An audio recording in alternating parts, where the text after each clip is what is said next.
Hello friends, मैं रुखसाना एक बार फिर से स्वागत करती हूँ आपका मेरे YouTube channel the fair foundation academy में। चलिए स्टार्ट करते हैं हमारा आज के क्लास। फ्रेंड्स, आज हम पढ़ने जा रहे हैं झारखंड के प्रमुख उद्योगों के बारे में। जैसा कि हम जानते हैं हमारा झारखंड खनिजों से भरा पड़ा है और खनिजों की वजह से ही हमारे झारखंड के जो उद्योग है वो इतने विकसित हो सके हैं। तो चलिए आज हम पढ़ते हैं उन कुछ महत्वपूर्ण उद्योगों के बारे में जो हमारे झारखंड के लिए बहुत ज़्यादा मायने रखते हैं। सबसे पहले हम देखते हैं टाटा लौह इस्पात कंपनी, जिसे हम टिस्को के नाम से भी जानते हैं। टिस्को का फुल फॉर्म क्या है friends? Tata iron and steel company. Tata iron and steel company, इसको शॉर्ट फॉर्म में हम टिस्को भी कहते हैं। ये कहाँ है? तो ये है जमशेदपुर में। फ्रेंड्स, सबसे पहले इसकी स्थापना कब हुई थी? तो इसकी स्थापना 1907 में हुई थी। और यहाँ पे लोहा और इस्पात का उत्पादन कब शुरू हुआ था? तो लोहे का उत्पादन 1911 में और इस्पात का 1914 में शुरुआत हुआ था। ये जो कंपनी है Tata iron and steel company, इसको किसने स्थापित किया था? तो इसको जमशेदजी टाटा ने स्थापित किया था। और सबसे पहले इसे किस स्थान में? सांची नामक स्थान में स्थापना की गई थी इसका। फ्रेंड्स, लेकिन फिर बाद में इस उद्योग की वजह से ये जो सांची नामक स्थान है धीरे धीरे नगर में विकसित हो गया और इसका नाम जमशेदपुर पड़ गया। जमशेदजी टाटा के नाम पर ही इस जगह का नाम सांची से जमशेदपुर हो गया। और उनका जो टाइटल था जमशेदजी टाटा, इस टाटा की वजह से इसे टाटा नगर के नाम से भी जाना जाता है। चलिए, इसके लिए जो अनुकूल वातावरण है, इसे लोहा कहाँ से मिलता है, फिर पानी कहाँ से, ये सभी चीजें कहाँ से मिलती है इसे देखते हैं। तो लोहा अयस्क से कहाँ से मिलता है? तो लोहा अयस्क से नोवा मुंडी से मिल जाता है। कोकिंग कोयला कहाँ से? तो ये झरिया से। मैंगनीज और क्रोमाइट चाईबासा से। बालू कहाँ से मिलता है? तो स्वर्ण रेखा और खरकई नदी से। फ्रेंड्स, ये सभी जो अनुकूल वातावरण है इस उद्योग के लिए कि इसे हर चीज बहुत ही आसानी से उपलब्ध हो जा रही थी, जैसे कि स्वर्ण रेखा और खरकई नदी से बालू, साथ ही इसे पानी की आपूर्ति हो रही थी। कोकिंग कोयला, झरिया, लोह अयस्क, नोवा मुंडी। और ये जो जमशेदपुर में ये उद्योग है, इसके समीप ही इसे एक बंदरगाह भी मिल जा रहा था, कलकत्ता का बंदरगाह, जिससे कि ये अपने उत्पादित वस्तुओं को एक जगह से दूसरी जगह ट्रांसपोर्ट कर सके। तो यही एक खास वजह थी जिस वजह से जमशेदजी टाटा ने ये जो उद्योग लगाया, टाटा लौह इस्पात कंपनी, इसे सांची नामक स्थान में लगाया था। उनका एक रीजन था कि वहां पे वो उद्योग लगाने से उसे हर चीज की, उसके लिए जो कच्चे माल की जरूरत पड़ेगी वो कहाँ से आसानी से उपलब्ध हो सके। चलिए अगला हम देखते हैं बोकारो लौह इस्पात कंपनी। तो बोकारो लौह इस्पात कंपनी ये कहाँ है? ये बोकारो जिला के माराफारी नामक स्थान में है। इसकी स्थापना कब हुई थी? तो 1964 में। इसमें उत्पादन कब शुरू हुआ? तो 1972 में। इसकी स्थापना 1964 में हो गई थी, लेकिन उत्पादन 1972 में हुई। जिस तरह की हमने देखा यहाँ टाटा लौह इस्पात कंपनी में जो है इसकी स्थापना 1907 में हुई थी। लोहे का उत्पादन 1911 में और इस्पात का उत्पादन 1914 में हुआ। उसी तरह बोकारो लौह इस्पात कंपनी में इसकी स्थापना 1964 में हुई थी, 1964, और उत्पादन 1972 में हुई।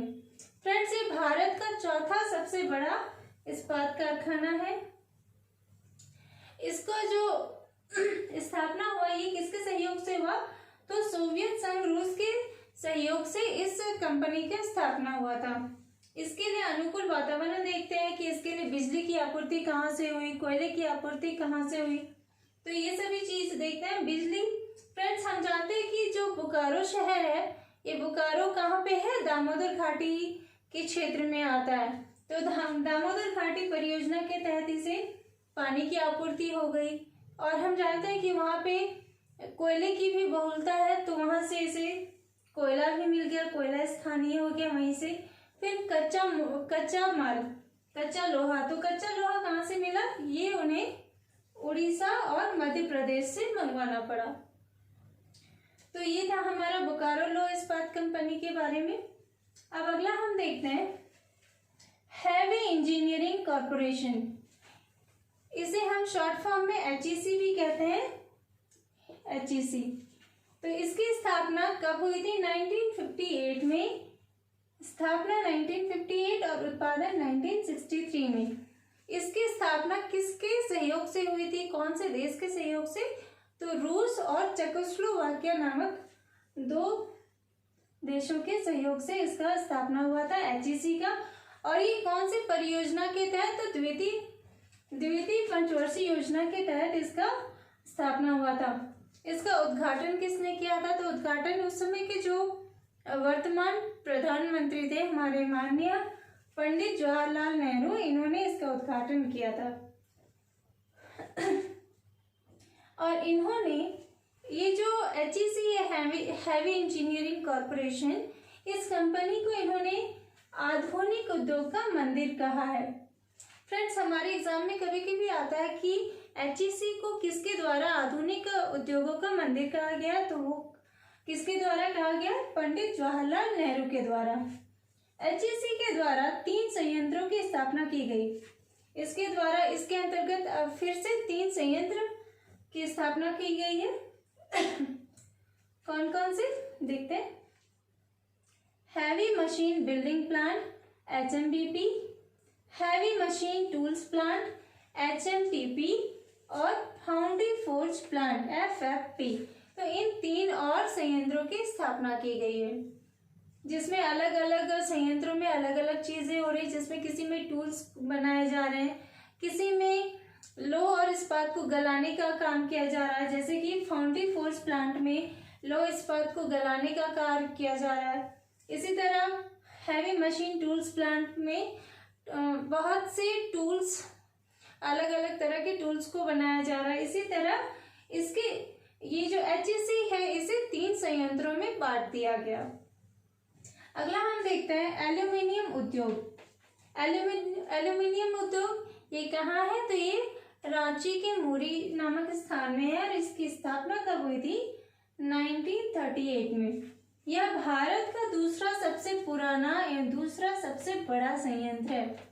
यह भारत का दूसरा सबसे बड़ा और दूसरा सबसे पुराना भी संयंत्र है।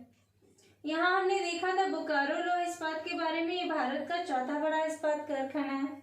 चलिए अगला हम देखते हैं सीमेंट उद्योग। झारखंड में प्रथम सीमेंट उद्योग की स्थापना 1921 ईस्वी में जपला में हुई थी। जपला कहाँ है? तो यह है पलामू में। झारखंड में सीमेंट के और भी कई अन्य क्षेत्र हैं, देखते हैं कौन कौन से। तो झींक पानी ये पश्चिम सिंहभूम में है, खलारी रांची में, सिंदरी धनबाद में, जमशेदपुर पूर्वी सिंहभूम में, डोमोटांड हजारीबाग। तो ये सभी कुछ अन्य सीमेंट के उद्योग हैं। चलिए अगला देखते हैं तांबा उद्योग। झारखंड का प्रथम तांबा उद्योग, इसकी स्थापना कब हुई थी? 1924 में। और ये कहाँ है? घाटशिला में, घाटशिला सिंहभूम। झारखंड में अन्य महत्वपूर्ण तांबा उद्योग केंद्र, तो और भी कुछ महत्वपूर्ण तांबा के उद्योग केंद्र है, देखते हैं कौन कौन से। हिंदुस्तान कॉपर लिमिटेड, ये है जादूगोड़ा में। इंडियन केबल कंपनी लिमिटेड, ये है जमशेदपुर में। हमारे एग्जाम की दृष्टि से मुख्य रूप से हमें तांबा उद्योग के बारे में ये पूछा जाता है कि प्रथम तांबा उद्योग कहाँ पे लगाया गया था झारखंड का, कब लगाया गया था, या फिर कभी कभी इन उद्योगों के नाम दिए रहते हैं और ये कहाँ है, इनके स्थान को पूछा जाता है। अगला देखते हैं उर्वरक उद्योग। उर्वरक उद्योग हमारा कहाँ है? सिंदरी में, धनबाद। सिंदरी कहाँ है? तो ये धनबाद में है और इसका स्थापना कब हुआ था? 1951 में। यह भारत का प्रथम एवं पूर्वी भारत का सबसे बड़ा उर्वरक कारखाना है। तो ये जो सिंदरी का जो उर्वरक कारखाना है, यह भारत का प्रथम एवं पूर्वी भारत का सबसे बड़ा उर्वरक कारखाना है। तो फ्रेंड्स, ये थे हमारे झारखंड के बारे में कि झारखंड में कौन कौन से प्रमुख उद्योग हैं। फ्रेंड्स, आप लोगों को मेरा ये क्लास कैसा लगा प्लीज़ मुझे कमेंट करके बताएं, और अगर अच्छा लगा तो प्लीज़ ज़्यादा से ज़्यादा लाइक करें, शेयर करें, और अगर आप मेरे चैनल में नए हैं तो सब्सक्राइब करना ना भूलें। चलिए मिलती हूँ अगले क्लास में एक नए टॉपिक के साथ, तब तक के लिए अलविदा। Thank you.